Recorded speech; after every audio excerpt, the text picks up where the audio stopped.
Thanks for staying tuned to West Africa Democracy Radio, broadcasting on 94.9 FM and around the world on WADR.org. Welcome to Newslink. Here are the top stories. Mali's ECOWAS exit sparks mixed reactions, including concerns over military dominance.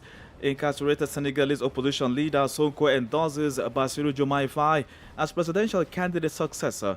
Liberia's president, Boakai, declares drug abuse a public health emergency and forms steering committee to combat menace.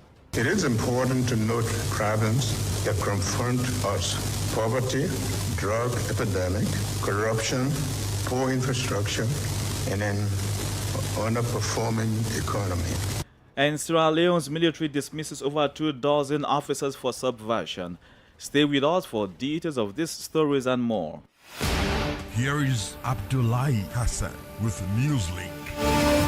Many thanks for joining us and a warm welcome to our listeners in Gambia, Ghana and Liberia. Let's begin with the latest development in Mali, where political actors are responding to the nation's exit from the sub-regional bloc ECOWAS.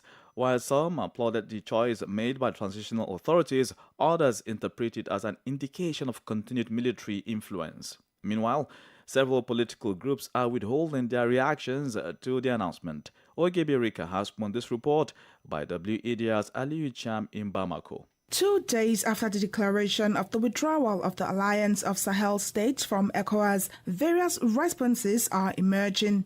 Within Mali's political landscape, there is a divergence of opinions regarding the military's choice to disassociate the country from the sub-regional organization. The African Party for Integration and Sovereignty, led by President Boubacar Bokoum, expresses satisfaction with the development.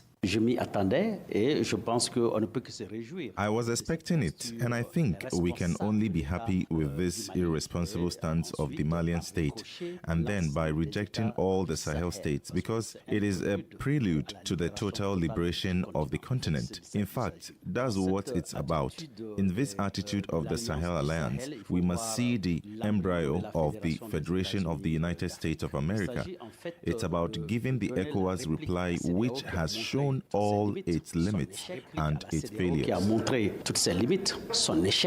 Contrastingly, within the ACRT Faso Kawele, Mali's exit from the West African organization is seen as a move by the military juntas to cling to power, according to Issa Kaujim.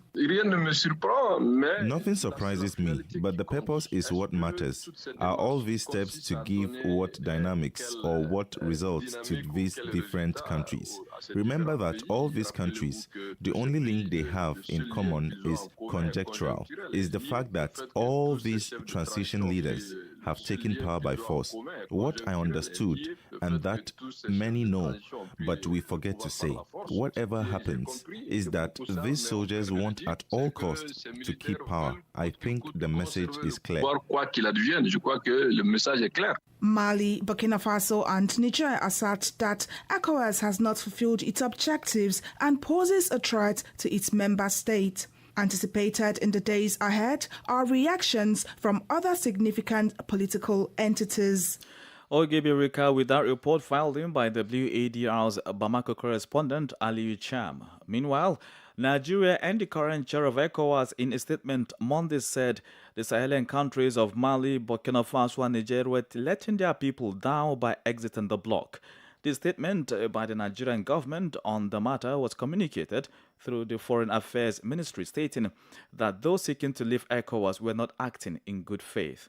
It said the unelected leaders in Bamako, Ouagadougou and Niamey have engaged in public posturing to deny their people the sovereign right to make fundamental choices over their freedom of movement, freedom to trade and freedom to choose their leaders.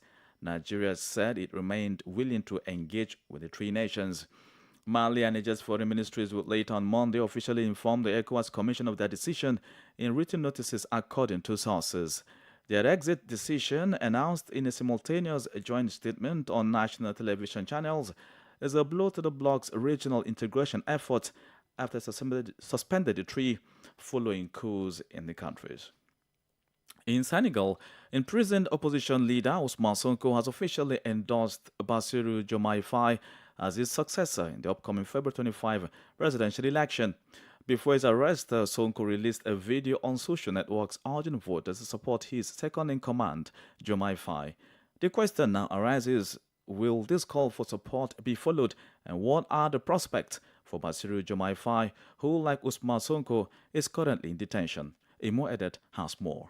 In his 45-minute Wolof language video, Usman Sonko affirms Basiru Jomai Faye as his chosen successor for the February 25 elections. Basiru is me, declares Usman Sonko, entrusting his political vision to Faye. Senegalese political analyst Amadou Kamara Gay suggests that Basiru Jomai Faye could leverage his mentor's popularity, particularly among the youth. The fact that Usman Sonko chose him is something which is not a surprise for me. And since that, we have been seeing his camp grow stronger day by day. Many party leaders who were unsuccessful candidates and political movement are joining the side of Basiru Jomai Faye. For instance, Toure, the former Prime Minister, Dr. Sheikh Jan, Aydin Mbodj, all of them today are joining Basiru Jomai Faye 24 coalition. And also, there is another candidate named Sheikh Tijan J, who declared that he will take his time for TV campaign to support the program of Sonko, meaning to support Basiru Jomai Faye. And I think that he has many chances to go to the second round of the election, as Usman Sonko support him. However, Faye, who has been in pre-trial detention since April 2023, faces accusations including incitement to insurrection. The question arises whether he will be granted provisional release to engage in campaigning. Legal experts have expressed concerns the charges may complicate this, while supporters argue that the Senegalese constitution guarantees the equality of candidates in the use of means of propaganda. Imo Edet reporting there. More stories coming up on West Africa Democracy Radio. Newslink continues. Remember, we stream live on WADR.org and on Facebook, WADR English Service. Reports emerging from Freetown indicate a shake-up in the Sierra Leone armed forces affecting at least 37 officers. These officers were discharged for alleged subversion, according to a statement from the Director of Public Relations at the Ministry of Defense, Colonel Issa Bangura. Among them are 18 majors in the rank of the army. It said 6 were discharged voluntarily, 8 compulsorily for absence without leave, and another 5 dismissed for alleged misconduct. Sierra Leone has since November 2023, after the failed coup plot, experienced a slight restructuring of the armed forces. The government had arrested over 80 retired and 7 military officers for alleged involvement in the insurrection that attempted to destabilize the state and its institutions. To date, half of those arrested, including former President Ernest Bai Koroma, have been charged with treason. Elsewhere, Liberia's President Joseph Boakai has declared drug and substance abuse a public health emergency, revealing the establishment of a steering committee to address this pressing issue. WADR's Darlington Popper and Monrovia reports that despite Liberia not being a producer of illicit narcotics, there is a noticeable prevalence of public consumption of substances such as heroin and cocaine.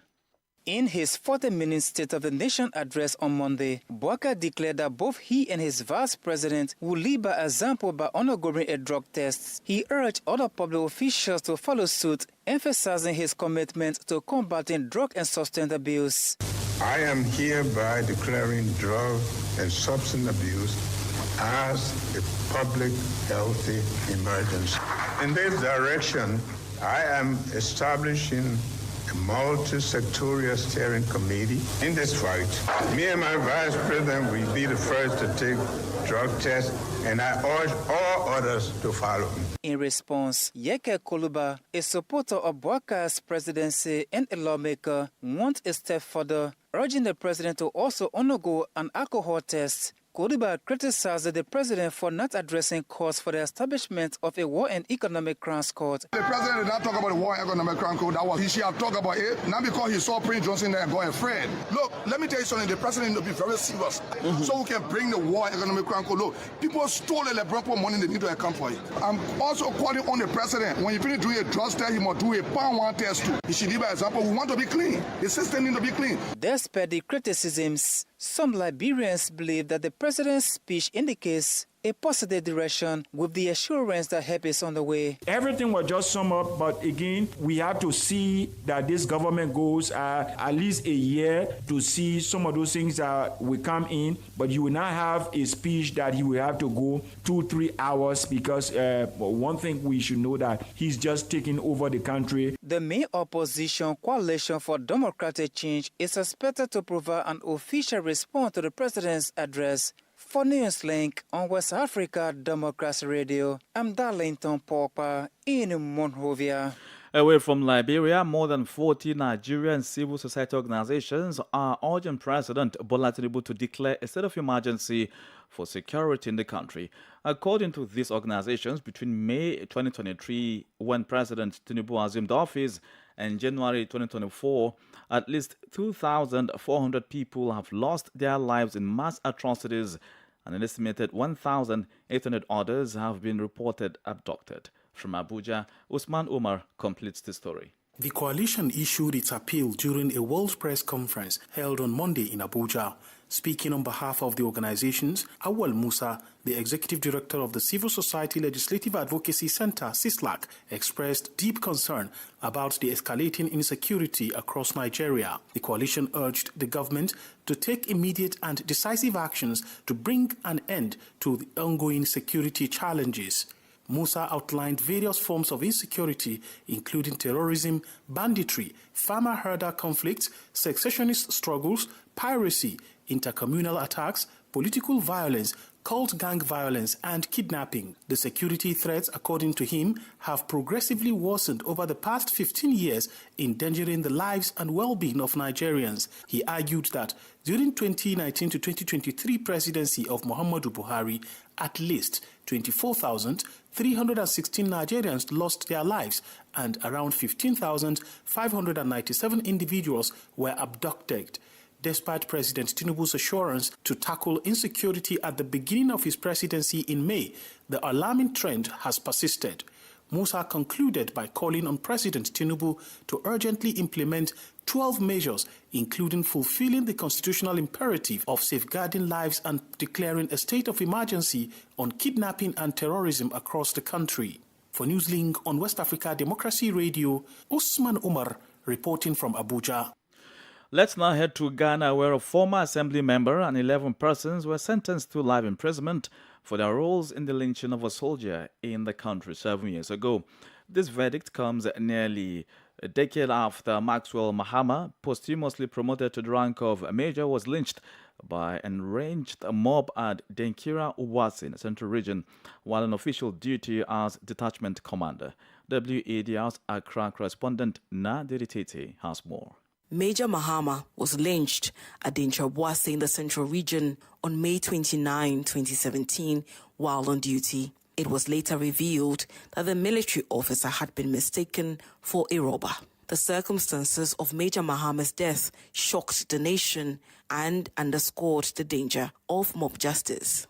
Following the incident, about 50 suspects were rounded up, and 14, including the then assemblyman for the area, William Barr, were eventually screened for prosecution. On Monday, January 29, a 7-member jury returned a unanimous guilty verdict against the assemblyman for the area, William Barr, and 11 others. 2 others have been acquitted and discharged. The mother of the deceased could not hold back her tears as she struggled to read a prepared speech after the judgment. The murder of my son has been determined, and I am thankful to God for the strength to endure over 6 years of agonizing pain. The twists and turns of events and associated heartache is unspeakable. God knows my plight as a mother whose loving son was snatched away from her in such a gory manner. Attorney General Godfrey Wadame says the sentencing will serve as a deterrent to others resorting to mob justice. There's no point at all engaging in mob justice, because clearly we have seen a situation where a person who was innocent, was gruesomely murdered under such circumstances. And I believe that the whole nation will learn from it and need to put an end to mob justice in Ghana. Meanwhile, lawyers for some of the convicted persons say they will appeal the judgment. So we are going to now file a composite appeal. I can tell you that the major one is that the direction that the judge gave to the jury was not proper. For WADR, Nadidi Teti, Accra. You are listening to Newslink here on West Africa Democracy Radio, 94.9 FM, Dakar, Senegal. Here's a reminder of our top stories. Mali's ECOWAS exit sparks mixed reactions, including concerns over military dominance. Incarcerated Senegalese opposition leader Sonko endorses Bassirou Diomaye Faye as presidential candidate successor. Liberia's President Boakai declares drug abuse a public health emergency and forms a steering committee to combat menace. Sierra Leone's military dismisses over 24 officers for subversion. Ahead in the news, Italy-Africa Summit highlights potential in energy cooperation and immigration control. We also have the press review, guest interview, and sports update. Please stay with us. West Africa Democracy Radio. It's you speaking. Many thanks for staying with us. At least 20 African heads of state and government gathered in Rome for the Italy-Africa Summit known as the Mattei Plan, as Italy aims to enhance its ties with the African continent. The summit, initiated on Monday, Rome said is a significant diplomatic effort. Italian Prime Minister Giorgia Meloni, unveiling the Mattei Plan, expressed the government's aspiration to forge a new chapter in Rome's relation with the continent. Augustine Coley tells us more. According to the Italian Prime Minister Giorgia Meloni, the Mattei Plan for Africa adopts a non-predatory approach. The unveiled program is sparked by ambition, aiming to redefine relations with Africa through a compassionate perspective.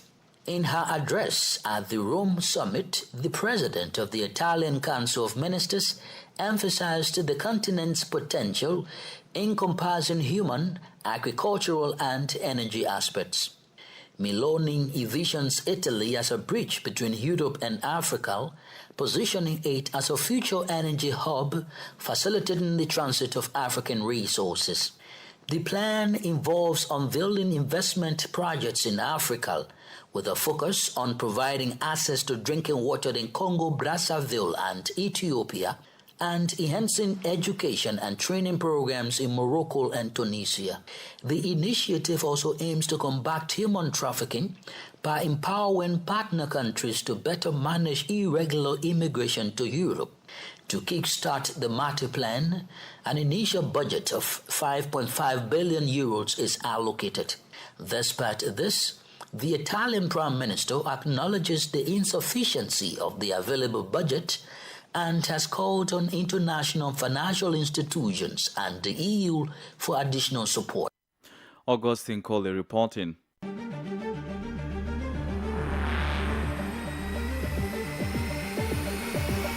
This is the newspaper review. Stay on top of the news. Get the most important stories with added insight and concise review. This is the newspaper review. For today's press review, Nadiri Titi in Accra is standing by.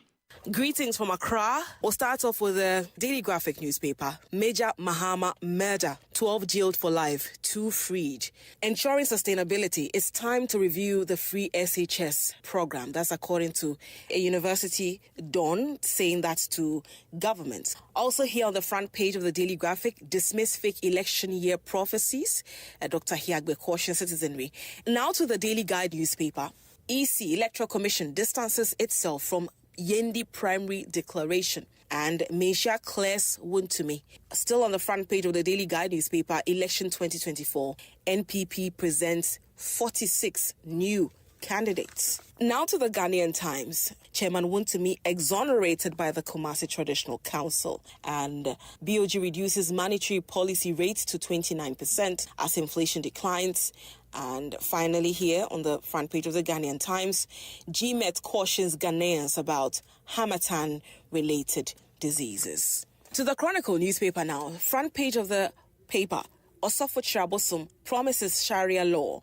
And now Yendi election. That's according to one of the candidates in that particular election, Habibata Shani Mahama Zakaria. And also here, Ghana's economy has not turned any corner. That's according to former president and NDC flag bearer in the 2024 elections, John Dramani Mahama.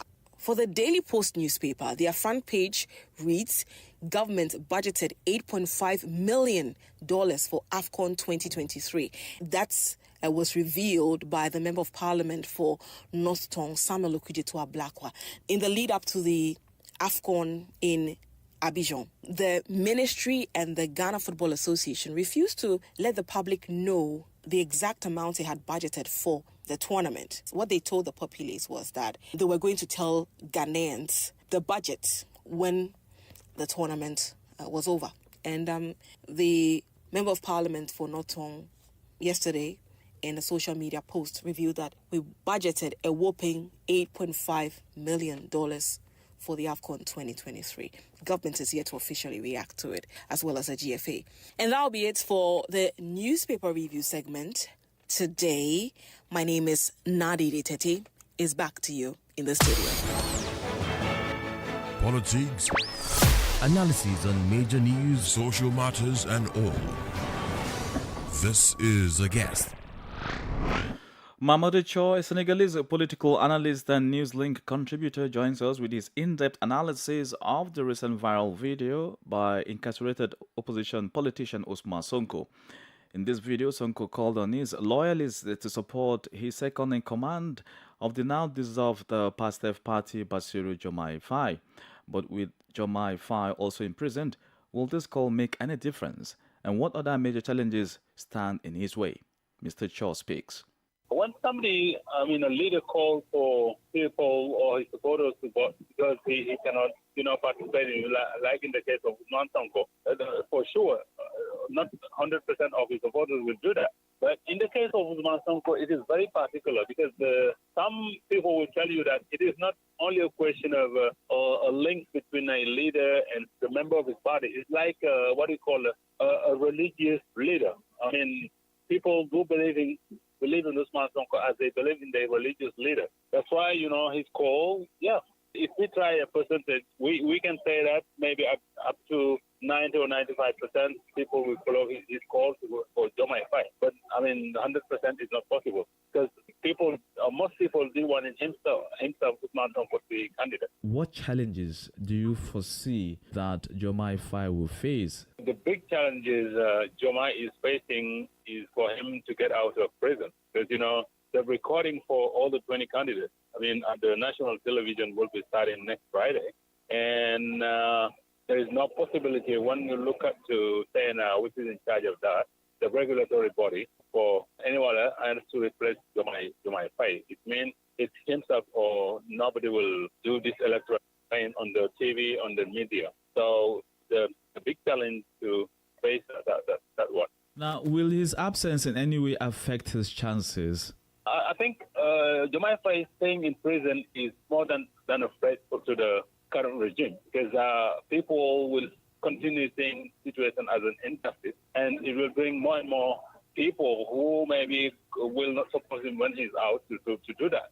So I think the best thing the government can do is releasing Diomaye Faye and giving him the same chance as the 19 other candidates. And you believe this will, in a major way, shake up the system, the political landscape, especially as campaign begins? They are clearly what we call the radical opposition, and the current regime with Amadou Ba as the candidate and other three candidates coming from what is called the ABR. So all this may, some of even those candidates call for a big change. So maybe even Amadou Ba, if he is re-elected, we have to expect from him to bring changes. because, this country needs to be reconciled because, people are at Dakar zone due to the situation starting from March 2021. So Senegal need a new start starting from February 2025.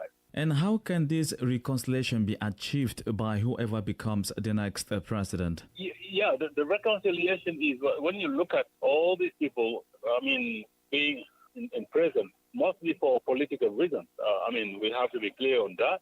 We need a new president who can understand the situation and try to get them out, because in democracy, people have to express themselves freely without being, they are fearing to be accused of being terrorists or things like that.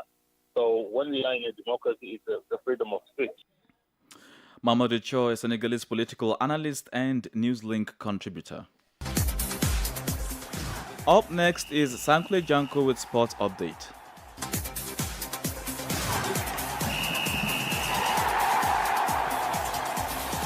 Hello out there, warm welcome and thank you for joining us. Reigning African champions Senegal have crashed out of the Africa Cup of Nations after a 5-4 defeat by host Cote d'Ivoire in a penalty shootout on Monday night. The Triangle Lions took the lead just 4 minutes into the game when striker Habib Diallo's strike went into the roof of the Ivorian net. But the Elephants mounted a comeback and were awarded a penalty after Nicolas Pepe was brought down by goalkeeper Edouard Mendy in the second half. Substitute Frank Kessie stepped forward and scored from the spot kick to level the scores. The match ended in a 1-1 draw after 120 minutes before it could be decided on penalties. Moussa Niakhaté missed for Senegal after the ball hit the left goal post. Frank Kessie came forward for the second time to score Cote d'Ivoire's fifth and final kick and send them into the last 8. Senegal will not defend their title as they have been sent packing by the host Cote d'Ivoire, who will hope to continue making amends for their dismal performances in the group stages. Meanwhile, Cape Verde have also booked a place in the quarterfinals of the AFCON after a narrow 1-0 win against Mauritania on Monday. Ryan Mendes scored from the penalty spot in the 88th minute to send the island nation into the last 8 of the competition. Cape Verde will take on Cote d'Ivoire in the quarterfinals for a place in the semis. Meanwhile, Mali will entertain Burkina Faso in an all-West African derby on Tuesday at 5 p.m. FIFA World Cup semi-finalist and favourites Morocco will lock horns with South Africa for a spot in the quarterfinals in the late kick-off at 8 p.m. And that's it for sports. It's back to you. Sports was brought to you by Sankle Janko. And with that, we've come to the end of this edition of Newslink here on West Africa Democracy Radio, broadcasting from Dakar, Senegal. Thank you for listening, and many thanks to Christian Mukidi and Maodo Diouf for the technical support. Do interact with us via social media platforms, X, formerly Twitter, Instagram at WADR News, on Facebook, WADR English Service, and stream live on WADR.org. I am Abdullahi Hassan. Coming up at the top of the hour of 1 p.m. is the second edition of our comprehensive news package in French, Info Chez Vous with Demba Amaran. I'm Abdullahi Hassan. Good afternoon. And many thanks to you for listening to Newslink via Hot 104.3 FM, New Me FM 94.0, and Veritas Radio 102.